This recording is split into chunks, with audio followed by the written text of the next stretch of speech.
Queridos alunos, então hoje eu tô aqui com o segundo vídeo que eu prometi para vocês, que é referente a como grifar corretamente, né? Eu baixei um livro aqui no site da Juspodium, baixei aquelas primeiras páginas que tem para degustação, ele tem apenas 9 páginas, mas já dá para vocês terem uma noção. Lembrando para todo mundo que eu não sou da área do direito, né? Então eu vou ler isso aqui.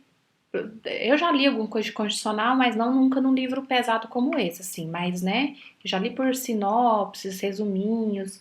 Esse aqui eu peguei do Marcelo Novellino. Alguns usam Pedro Lenz, alguns outros usam Alexandrino. E depende do concurso, depende de uma série de fatores, tá bom? Peguei o dele e vou começar a ler. Esse arquivo tem 9 páginas. Eu vou tentar ler as 9 para mostrar para vocês depois como que ficou, como que seria o grifo correto, tá bom? Quando eu vou voltar, eu vou começar lendo aqui, vou ver direitinho para entender o texto e depois vou voltar mostrando como que eu grifo e no final eu vou mostrar como que ficou todas as 9 páginas lidas, ok? É isso aí. Então, pessoal, eu já terminei o meu estudo, as 9 páginas, mas antes de eu prosseguir aqui eu queria falar o seguinte. O vídeo que eu tô gravando agora é uma sugestão para vocês. Ele é para que vocês, principalmente aquelas pessoas que têm dificuldade, que às vezes acabam grifando muito, né, para ajudar nisso. Para vocês saberem a forma, talvez uma forma eficiente de grifar que vai te ajudar realmente na revisão. Se você faz de outra forma, grifa mais, grifa menos e isso está funcionando para você, mantenha do jeito que você faz. Não precisa ficar mudando porque eu faço desse jeito. Também não quero ver ninguém falando assim: nossa, mas eu estava fazendo errado, o que eu faço agora? Bom, errado é relativo. Se você estiver fazendo errado e, né, diferente de mim, e estiver tendo problemas, né, aí sim talvez seria errado. Mas se você, igual eu falei, se você está fazendo diferente de mim, mas está dando certo para você, mantém do mesmo jeito que você já estava fazendo. Percebeu que estava fazendo diferente, o que eu faço? Estava fazendo tudo errado, por isso que eu não estava dando conta de cumprir a revisão. Não se desespere, mantém do jeito que você já tinha feito e da agora pra frente faz assim da forma como eu estou explicando, ok? Eu queria só reforçar o seguinte, eu senti um pouco de dificuldade, claro, com a leitura, mas eu acho que as 9 páginas eu consegui ler em 30 minutos, mas eu consegui realmente entender tudo que eu estava lendo, tá? Eu escolhi o direito constitucional porque é a base de tudo, né? Imagino que para uma pessoa que zero conhecimento jurídico, ou quase zero, tá? Eu acho que é melhor começar por aí para poder ter o entendimento. Então, o capítulo 1, que é o que eu estudei, ok? Primeiro eu quero passar total pela matéria, só para você visualizar as páginas, e depois eu vou parar em algumas partes. Eu queria só que vocês observassem o seguinte, eu fiz 2 tipos de marcação. Um é em amarelo, que é a marcação que a gente pede para vocês fazerem, e eu fiz alguns sublinhados, que é só algumas partes que eu quero destacar para vocês, mas que não é coisas que vocês vão fazer, ok? Então vamos lá. Eu vou minimizar aqui para ter uma noção maior da página por completo. Então, eu tô passando, mas assim, se você quiser parar para ler, é só dar pausar o vídeo aí, que eu acho que dá para você ler, para entender o que foi que eu grifei. Ok? Você vê que algumas páginas têm um pouco mais de grifos, outros menos. Você vê que eu evito grifar frases muito longas. Ok? Passar um pouco mais rápido, que eu acho que já deu para ter uma noção, só para chegar até o final das páginas. Ok? Vamos lá. Eu vou tornar a aumentar aqui para facilitar a visualização. Então, é aquilo que eu falo para todos os alunos. Quando você vai revisar, que o mais importante da revisão é o momento que você está estudando. Você tem que tentar grifar na revisão palavras-chave ou termos, né, chaves que vão te ajudar realmente na hora da revisão. Palavras e termos que quando você lê, você vai ter uma noção do que foi estudado ali sem precisar ficar relendo tudo. Né? Então aqui, por exemplo, aqui estava falando sobre a natureza do direito constitucional. Ao invés de sair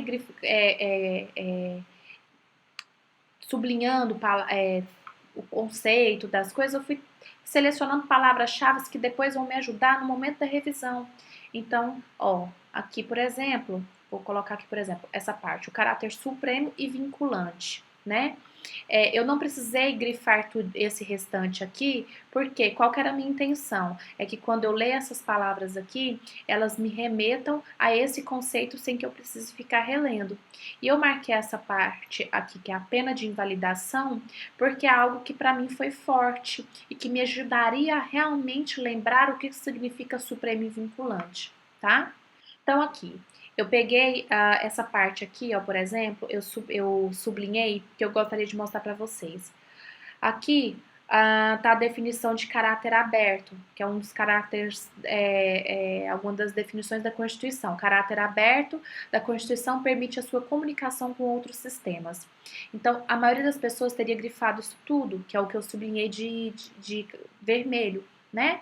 Eu grifei apenas caráter aberto e essa palavra, esse termo-chave aqui que eu acho que é o mais importante dessa frase. Comunicação com outros sistemas. Então, caráter aberto está relacionado com comunicação dos outros sistemas.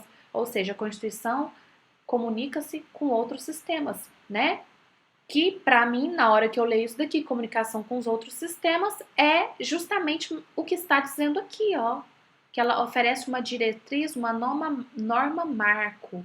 Algumas pessoas poderiam até grifar isso daqui também, né?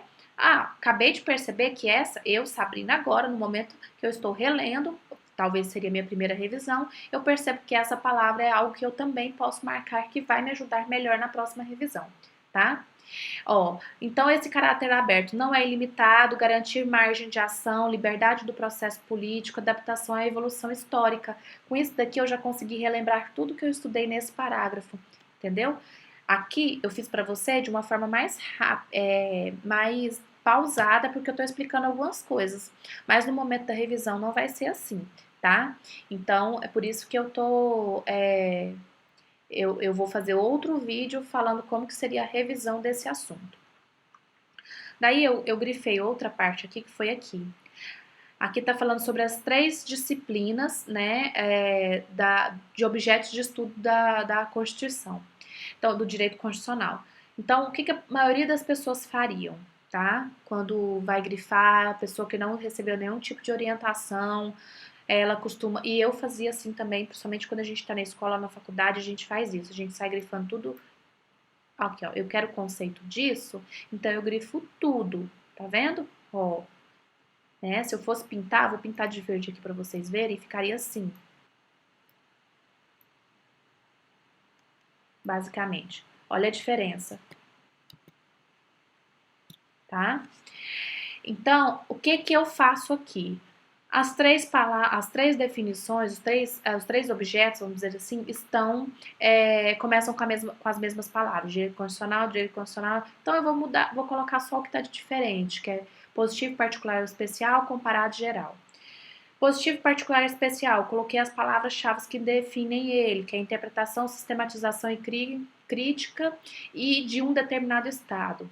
Comparado, ele é comparativo e crítico de diversos estados. Então, aqui, destacar singularidades e contrastes. Então, aqui eu já entendi que ele é comparado sem precisar ler tudo. Geral, sistematização e classificação de conceitos, princípios e instituições. Pontos comuns, teoria geral do direito constitucional. Então, aqui, só lendo essas palavras, eu já consegui relembrar qual o conceito de cada um, tá? Aqui eu fiz de uma forma mais pausada, como eu estou explicando para vocês, para mostrar do porquê que eu não preciso grifar tudo. Outra coisa, essa parte aqui, ó, os títulos de cada tópico do capítulo, né? Grifa eles, porque eles que vão te dar um norte do que está sendo trabalhado ali naquele ponto. E às vezes pode acontecer de a gente não grifar e pelo hábito de estar voltando só no que está amarelo, você não olhar isso daqui. Apesar de estar destacado, mas pode acontecer. Então, a minha dica é grife o tópico para já buscar na sua mente o que você sabe sobre aquilo, que você lembrar, já buscar alguma coisa, tá? Então, fontes, né, eu estou falando aqui sobre as fontes do direito constitucional e tudo mais. E aí eu já achei que, ó, eu já pulei um parágrafo inteiro que tá a definição de fonte, que esse aqui, pelo menos eu, já sei muito bem o que que significa e tudo mais, né? E grifei aqui as palavras que são mais importantes para mim, que me ajudam realmente a lembrar o que, foi estudado anteriormente, que é a legislação, a tradição, a jurisdição, tá? Sobressai, convoca, participar, processo global, são coisas que me ajudam a lembrar do que foi trabalhado nesse parágrafo aqui, sem precisar reler tudo. Aí, gente, olha só, alguns livros têm esses maravilhosos esquemas, né? Eu esqueci como organogramas, talvez, que fale, que já resume o que está escrito aqui, sem que precisar que eu venha aqui para poder ler, para poder lembrar o que que é. Então, fontes do direito constitucional, que eu não grifei, tá vendo? Tá aqui, as fontes podem ser originárias, que é a Constituição escrita, derivadas, que podem se dividir em delegadas, que são as leis, os decretos e a jurisprudência, e as reconhecidas, que são os costumes. Pronto! Já revisei isso aqui tudo e olha que eu falei devagar aqui com vocês, mas se fosse na hora da revisão seria muito mais ágil, tá? Então, aqui tem outra parte que eu achei interessante sublinhar para mostrar para vocês. Por exemplo, isso aqui para vocês eu tenho certeza que é básico também, né? Mas era básico até para mim, que não sou da área jurídica. Eu sabia que a doutrina, em seu sentido mais amplo, abrange concepções teóricas e metodológicas, parâmetros e critérios de decisão, assim como enunciados dogmáticos formulados por estudiosos do direito ou extraídos da jurisprudência de tribunais nacionais ou estrangeiros. Eu não iria nem grifar essa palavra doutrina aqui, mas eu grifei ela porque eu queria grifar essas partes aqui, ó, tá? Que já eram algo que eu não sabia e que eu aprendi agora. Mas, por exemplo, isso aqui era algo que eu já sabia, tá? Eu não precisaria grifar nada. Mas se eu não soubesse, eu talvez teria grifado aqui, por exemplo, concepções teóricas e metodológicas, enunciados dogmáticos, entendeu? Mas eu já sei isso aqui, ó, tanto que é algo que eu já, vou ser sincera, foi uma das primeiras coisas que eu aprendi quando eu entrei no IPC, né? A diferença entre lei seca e doutrina. Então, para mim, isso não precisa. Se isso aconteceu comigo num único capítulo, uma pessoa que está começando agora, com você que já está estudando há bastante tempo, que fez um curso de direito, eu tenho certeza que você vai se deparar várias vezes com situações nesse sentido. Então, se você já sabe aquilo, se você já sabia disso, e não precisa ficar grifando, ok? Então, gente, é isso. Depois eu vou voltar, eu vou tentar voltar amanhã mesmo, assim, não talvez com o vídeo para vocês propriamente dito, mas amanhã eu quero sentar para fazer a revisão de 24 horas dessa matéria aqui e já gravar para vocês como que eu voltaria relembrando de tudo que eu estudei, ok? Espero que tenham gostado, espero que realmente tenha ajudado vocês aí. Um abraço.